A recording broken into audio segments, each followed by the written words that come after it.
Subscribe the channel and press the bell icon to get notification on new videos. মোৰ মৰমৰ class 8 ছাত্ৰ-ছাত্ৰী আজি তোমালোকক সানবেম ইংলিছ ৰিডাৰ 3 টেক্সট বুক খনৰ প্ৰথম লেসনটো পঢ়াম। এই প্ৰথম লেসনটোৰ নাম হৈছে দ্য প্ৰিন্স অফ পানী দিহিং। লেসনটো পঢ়োৱাৰ আগতে তোমালোকে নিজৰ কিতাপখন হাতত তুলি লবা আৰু পাৰিলে হেডফোনৰ ব্যৱহাৰ কৰিবা। কিয় হেডফোন ব্যৱহাৰ কৰিবা হেতু ক্লাছটোৰ পিছত মই বুজাই দিম। যদি তোমালোকে নিজৰ কিতাপখন হাতত তুলি লৈছা তেতিয়াহলে পেজ নম্বৰ 9 টো ওলাবা। পেজ নম্বৰ 9 ত আছে তোমালোকৰ দ্য প্ৰিন্স অফ পানী দিহিং। প্ৰিন্স অফ পানী দিহিং টাইটেলটোৰ তলতে নামটোৰ তলতে দেখিছে নহয় এটা ব্লু কালাৰ বক্স আছে। এই ব্লু কালাৰ বক্সটোত কি আছে আমি যদি পঢ়ো তেতিয়া এই লেসনটোৰ অলপমান আইডিয়া এটা পাম। আইডিয়া কেনেকুৱা সেইখিনি পঢ়িলে গম পাম। তো তোমালোকে কিতাপখন উলাই লৈছা বুলি ধৰিলো এতিয়া আমি লেসনটো আৰম্ভ কৰো। You all know what happens when it rains heavily during the monsoon season and floods come. In groups, note down 5 problems brought by floods and 5 things we should do to save ourselves. Then share your points with the rest of the class. তো আমি সকলোৱে জানো যে মনসুনৰ বতৰত বৰষুণ বেছি হয় আৰু বৰষুণ বেছি হোৱাৰ ফলত বানপানী হয়। এতিয়া বানপানীৰ ফলত হোৱা 5টা সমস্যা আৰু বানপানীৰ সময়ত কি 5টা বস্তু কৰিলে আমি বানপানীৰ পৰা হাৰি থাকিব পাৰিম বাচি থাকিব পাৰিম। এই 5টা পইণ্ট প্ৰত্যেকটাৰে আলোচনা কৰিব দিছে গ্ৰুপত আৰু গ্ৰুপত আলোচনা কৰি পোৱা পইণ্ট কেটা ক্লাছৰ অন্য ফ্ৰেণ্ডৰ লগত আলোচনা কৰিবলৈ দিছে। এইখিনি আছিল প্ৰথম ভাগৰ ব্লু বক্সৰ প্ৰথম ভাগটো। এতিয়া তাৰে দ্বিতীয় ভাগটো চোৱা। Here is a story of a flood in a rural area called Sitolia and how people responded to it. After you finish reading, compare your answers with the story. How many things were similar?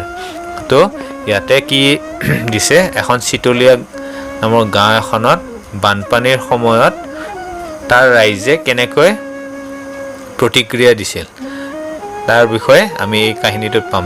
আৰু তুমি পোৱা 5টা সমস্যা আৰু 5টা সমাধান এই কাহিনীত থকা লগত মিলিছে নে নাই চাব পাৰিবা। এতিয়া মেইন কাহিনীটোলৈ আহো। কিতাপখন লবা। It rained heavily all week. The swelling water of the Brahmaputra continued rising. Panic gripped Sitolia and its neighboring villages. Hogan's own village, Borgaon, was not far from there. তো গোটেই সপ্তাহটো ধাৰাসাৰে বৰষুণ হৈ আছিল আৰু বৰষুণৰ ফলত কি হৈছিল ব্ৰহ্মপুত্ৰৰ পানী উফন্দি উঠিছিল আৰু চিতলিয়া গাঁৱৰ ৰাইজেও বুজিছিল যে এই বানপানীৰ খুব সোনকালে হ'ব কাৰণ ব্ৰহ্মপুত্ৰৰ পানী দিনে দিনে বাঢ়ি আহিছে। আৰু খগেনৰ গাঁওখন যিৰ নাম আছিল বৰগাঁও সেইখনো চিতলিয়াৰ পৰা বেছি দূৰত নাছিল। Next চোৱা। That morning a loud roar alerted the riverside villagers. They realized that the worst had happened. The embankment at Sitolia village was breached. Horrified, they braced themselves for what was to come. তো সেইদিনাখন ৰাতিপুৱা কি হ'ল হঠাৎ এটা বিকৃত শব্দৰে গাঁৱৰ ৰাইজবোৰ সজাগ হৈ উঠিল। তেওঁলোকে অনুমান কৰিব পাৰিলে যে আটাইতকৈ বেয়া বিপদটো ঘটিল। অৰ্থাৎ চিতলিয়া গাঁৱৰ থকা সেই মাথাউৰিটো ব্ৰহ্মপুত্ৰ বাঢ়ি অহা পানীয়ে ভাঙি পেলালে আৰু গাঁৱৰ ৰাইজেও বানপানীৰ লগত মোকাবিলা কৰিব সাজু হৈ উঠিল। এতিয়া নেক্সট পেজ 10 নম্বৰ পেজত চোৱা তাতে কি দিয়া আছে। In moments, huge wave of water broke into the villages. The water rolled all over of the housetops. The air quickly filled with the cries and wails of the village folks, hurled on rooftops of the sanghars, and the mad blowing of the livestock began swept away. তো হঠাতে এনেকৈ বানপানীৰ মাথাউৰি ভাঙি গাঁৱৰ ভিতৰ সোমাই অহাত কিছুমান ঘৰ পানী তলত ডুব গ'ল আৰু তাৰে পৰিৱেশত মানুহৰ চিঞৰ বাখৰ শুনা গ'ল। কিছুমান গাঁৱৰ মানুহে চাংঘৰৰ ওপৰত উঠিলে, কিন্তু জীৱ জন্তুবোৰ বন্যপ্ৰাণীবোৰ পানীৰ ঢৌত উটি গ'ল। Hogan, a young man of 17, quickly grasped the seriousness of the situation and swung into action. The village folks and even his classmates at Nitai Pukhuri College called him the Prince of Panidihing. He is a brave fellow, they often said. Hogan, এজন 17 বছৰীয়া ডেকা ল'ৰা। তেওঁ এই ঘটনাৰ গভীৰতা গম পাই ততাতয়াকৈ কামত লাগি পৰিল। তেওঁৰ লগত পঢ়া অন্য বন্ধু আৰু গাঁৱৰ ৰাইজে প্ৰিন্স অফ পানীদিহিং বুলি কৈছিল, আৰু তেওঁ গাঁৱৰ মানুহে মানিছিল যে সি এজন সাহসী ল'ৰা আছিল। Roman, hurry up, Hogan shouted to his friend. There's no time to lose. Get hold of others. Where are Domboru, Dhan and Abbas? Roman ran towards him. You know? Hogane নিজৰ বন্ধু ৰোমেনলৈ চিঞৰি মাতিলে, সোনকাল কৰা, আমাৰ হাতত বেছি সময় খৰচ কৰিবলৈ নাই। ডম্বৰু, ধন আৰু আব্বাছ ক'ত গ'ল? সিহঁতক সোনকালে মাতা। ৰোমেনে দৌৰি আহি কিবা কোৱাৰ আগতে হগেনে কথা কাটি কি ক'লে? Cutting him short, Hogan said, we need a few raft of banana trunks. I will bring along my father's boat. We must rush to Sitolia. Hogane ৰোমেনক কথা ক'বলৈ নিদি মাজতে ক'লে যে আমাক যিমান সোনকালে পাৰে কলগছৰ ভূৰখনমান সাজিব লাগিব, আৰু মই মোৰ দেউতাৰ নাওখনো লগত লৈ আহিম, আৰু আমি গোটেইবোৰে চিতলীয়া গাঁৱলৈ যিমান সোনকালে পাৰোঁ আগবাঢ়িব লাগিব। In no time 5 rafts were ready, each one steered with long poles by 2 boys. The fleet of rafts with Hogan's boat in the lead now raced towards Sitolia. The moron had to be rescued in no time. আৰু সময় বেছি খৰচ নকৰি সোনকালে 5খন নাৱৰ কলৰ ভূৰ বনালে, আৰু দীঘল দীঘল বাঁহৰ পোলেৰে নাওবোৰ কলৰ ভূৰবোৰ লৈ চিতলীয়া গাঁৱলৈ আগবাঢ়িব ধৰিল, যাতে তাতে বানপানীত ডুব যোৱা ৰাইজক বচাব পাৰি। By the time the people of Sitolia had been evacuated to the high grounds of the school building, Hogan and his friends were exhausted, but there remained the work of making arrangement of food and water for the men, women and children sheltered in the school buildings. The civil authorities at Dimo also had to be informed immediately. Hoganহঁতে চিতলীয়া গাঁও গৈ পোৱাৰ আগতে তাৰ ৰাইজ ওখ ঠাইলৈ আগবাঢ়িল, আৰু ওখ ঠাই আছিল স্কুল বিল্ডিংখন। স্কুল বিল্ডিঙৰ ওখ ঠাইত তাতে গৈ তেওঁলোকে বাহাৰ পাতিলে। হগেন আৰু তেওঁৰ বন্ধু সেই ঠাইত গৈ পোৱাৰ আগতে ভাগৰি পৰিল, কিন্তু তাত এতিয়াও কৰিবলগীয়া বহুত আছিল। তাতে গোট খোৱা পুৰুষ, মহিলা আৰু শিশুসকলক খোৱা খাদ্য আৰু পানী যোগান ধৰিবলগীয়া কাম আছিল।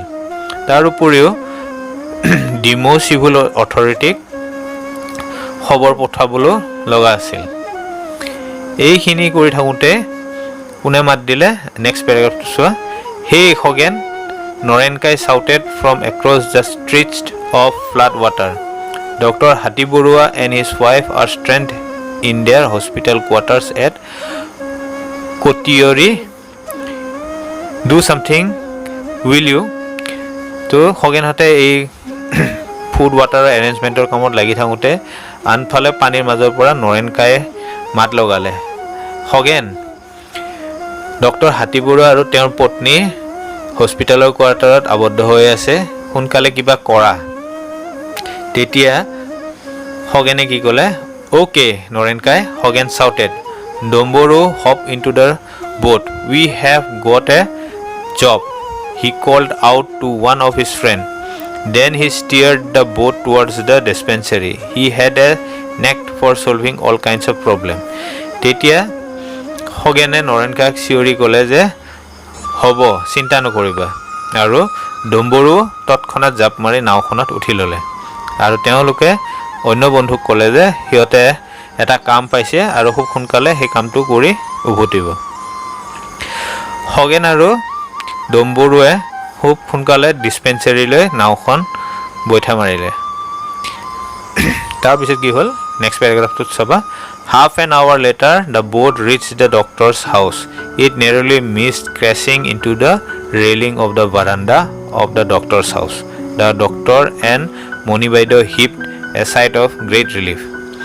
আধা ঘণ্টা এনেকৈ নাও চলোৱাৰ পিছত তেওঁলোকে ডক্টৰৰ ঘৰৰ ওচৰ পালেগৈ সৌভাগ্যক্ৰমে নাওখন ডক্টৰৰ ঘৰৰ বাৰান্দাত খুন্দা খোৱাৰ পৰা বাচিলে ডক্টৰ আৰু মণিবাইদেৱে খগেন আৰু ডম্বৰুক দেখি অলপ সকাহ পালে এইখিনি আছিল পেজ 10ৰ পেৰাগ্ৰাফখিনিৰ এক্সপ্লেনেশ্যন এতিয়া আমি নেক্সট পেজ নম্বৰ 11ত আহিম আৰু এটাৰ পেৰাগ্ৰাফবোৰ এক্সপ্লেইন কৰিম ষ্টেপ বাই ষ্টেপ তেতিয়া কি ক'লে খগেনতে যেতিয়া গৈ পালে ডক্টৰৰ ওচৰত তেতিয়া কি কৰিলে আহা চাওঁ Step into the boat, sir and Baido. Hogan stretched out his hand towards Baido. The doctor was helped into the boat. Moni Baido was greatly scared to step into the boat, rocking in the water. Somehow she was also helped into the boat. Two of the doctor's men also got into the boat. সময় নষ্ট নকৰি খগেনে হাত মেলি ডক্টৰে আৰু বাইদেউক নাওখনত বহাই ল'লে ডক্টৰে কিবা কৈ বহিলে কিন্তু মণি বাইদেৱে নাওত উঠিবলৈ ভয় কৰিছিল ডক্টৰ আৰু মণি বাইদেউৰ উপৰিও তেওঁৰ ডক্টৰৰ লগত থকা আন দুজন ব্যক্তিও সেই নাওখনত উঠি ল'লে নেক্সট পেৰাত কি চাওঁ we have to go upstream for some times Hogan told the doctor the boat was now quite heavy with 6 persons and doctor's bag but it moved on steadily খগেনে ডক্টৰক ক'লে যে আমি এতিয়া নৈৰ ওপৰফালে উজাই যাব লাগিব যদিও নাওখন 6 জন ব্যক্তিৰে ওজন বাঢ়িছিল তথাপিও নাওখন কিবাকৈ ষ্টেডিলি আগবাঢ়ি গৈ আছিল Are you still scared Baido? Domburu asked the doctor's wife playfully. She smiled. No, not when you two are around, she said.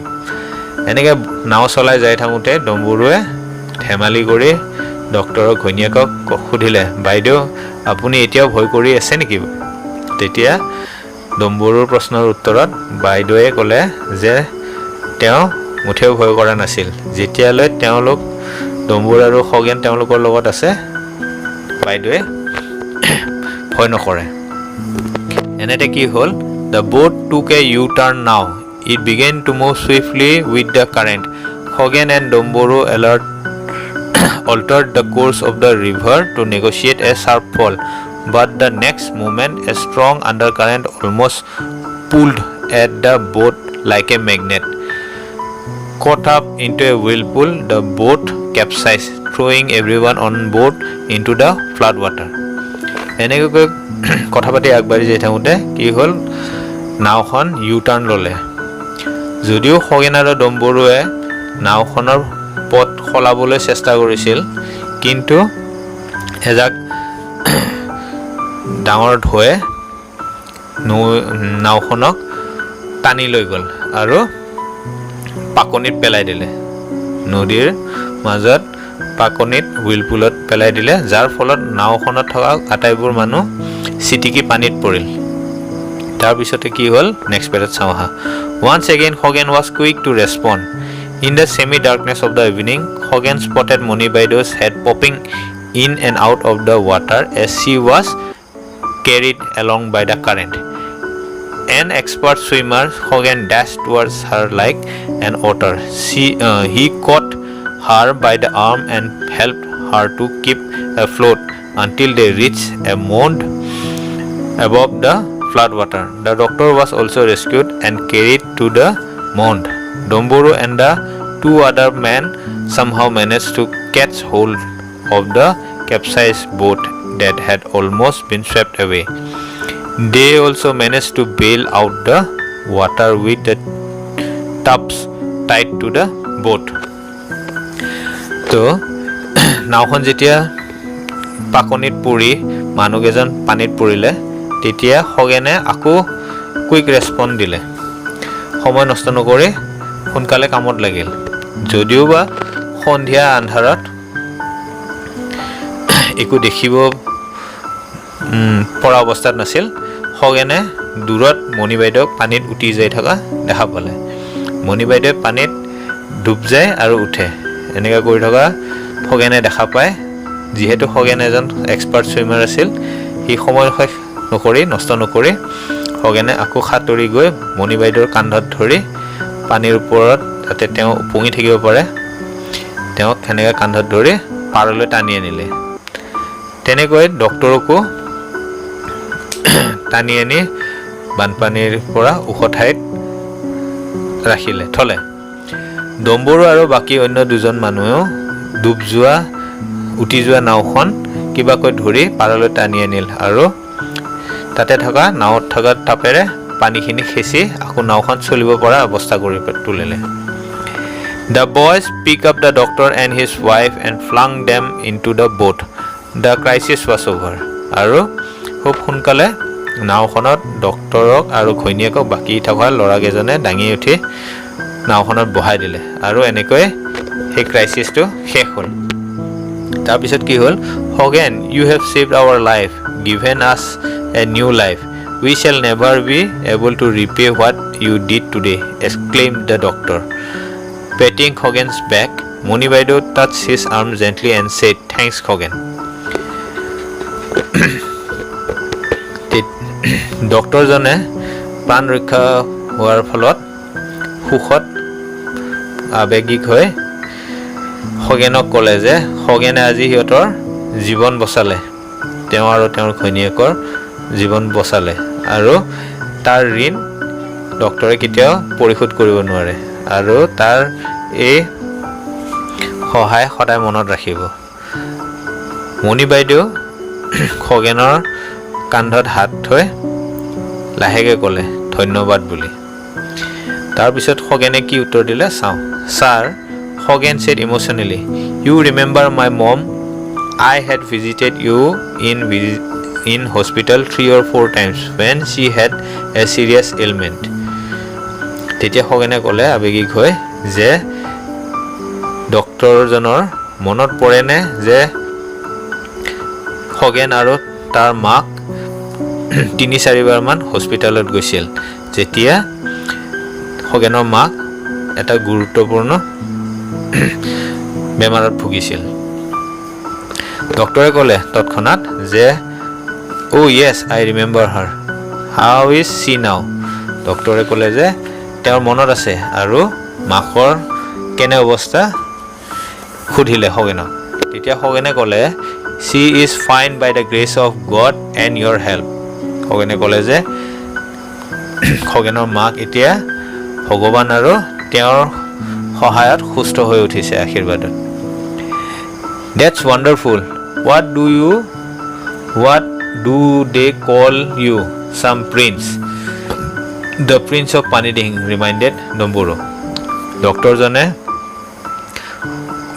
ধেমালিতে ক'লে বঢ়িয়া তোমাক তোমাৰ বন্ধুবোৰে কিবা প্ৰিন্স বুলি কয় নহয় মুহূৰ্ততে ডম্বৰু মাত দি উঠিলে যে খগেনক দ্য প্ৰিন্স অফ পানীদিহিং বুলি খগেনৰ বন্ধুবোৰে নাম দিছে তেতিয়া ডক্টৰে কি ক'লে you are really prince the doctor patted খগেনছ back once again with a smile the bright moon lit up the muddy flood water like gleaming silver the boat bent its way towards the school building gracefully the doctor knew that he would be the only doctor in the newly set up relief camp but with Khoghen and other around there would not be many problem thought the doctor তেতিয়া doctor জনে ক'লে খগেনৰ পিঠিত হাত বুলাই ক'লে যে তুমি প্ৰকৃততে এজন প্ৰিন্স কোৱাৰ আৰু এনেকৈ কথা পাতি আগবাঢ়ি গৈ আছে। জুনৰ পোহৰ যেতিয়া পানীত সেই বোকাময় পানীত পৰিছিল, তেতিয়া জুনৰ পোহৰটো চাৰিওফালে বিয়পিছিল। একদম ৰূপালী পোহৰ চাৰিওফালে বিয়পি পৰিছিল। আৰু তেনেকৈ কথা পাতি যাই থাকোঁতে খগেনহঁতৰ নাওখন স্কুল বিল্ডিঙৰ ওচৰ গৈ পালেগৈ। ডক্তৰজনে নাৱৰ পৰা নামি সেই ৰিলিফ কেম্পটো দেখি গম পালে যে তেওঁৱে একমাত্ৰ ডক্তৰ সেই ৰিলিফ কেম্পটোত। আৰু খগেন আৰু তেওঁৰ বন্ধু থাকোঁতে ডক্তৰৰ বেছি সমস্যা নহ'ব বুলি ডক্তৰে ভাবিলে। তো এইখিনিয়ে আছিল দ্য প্ৰিন্স অফ পানীদিহিং কাহিনীটো। তো উপস্থিত বুদ্ধি আৰু সাহসৰ ফলত খগেনে নিজৰ লগতে ডক্তৰ মণি বাইদেউ আৰু বন্ধুৰ লগতে গাঁওখনৰ বাকী ৰাইজকো বানপানীৰ পৰা বচাইছিল। তো এইখিনি আছিল আজিৰ কাহিনীটোৰ মূল অৰ্থ। আশা কৰিলোঁ তোমালোকে বুজি পালা। যদি মোৰ ক্লাছটো ভাল হোৱা বুলি ভাবিছা, তেতিয়াহ'লে এটা লাইক কৰিবা, কমেণ্ট কৰিবা আৰু শ্বেয়াৰ কৰিব নাপাহৰিবা। লগতে ছাবস্ক্ৰাইব বটানটো টিপি দিবা। এতিয়া তোমালোকক হেডফোন ব্যৱহাৰ কৰিব দিয়া কাৰণটো এটাই হ'ল যে এইটো এটা অডিঅ' ক্লাছ। এইটো অডিঅ' ক্লাছটো হেডফোনেৰে শুনিলে ভাল ৰিজাল্ট পাবা। সেইকাৰণে তোমালোকক হেডফোন ব্যৱহাৰ কৰিবলৈ মই কৈছিলোঁ। আজিলৈ এইখিনিতে, আৰু পুনৰ লগ পাম নেক্সট এটা ক্লাছত। তেতিয়াহ'লে থেংক ইউ।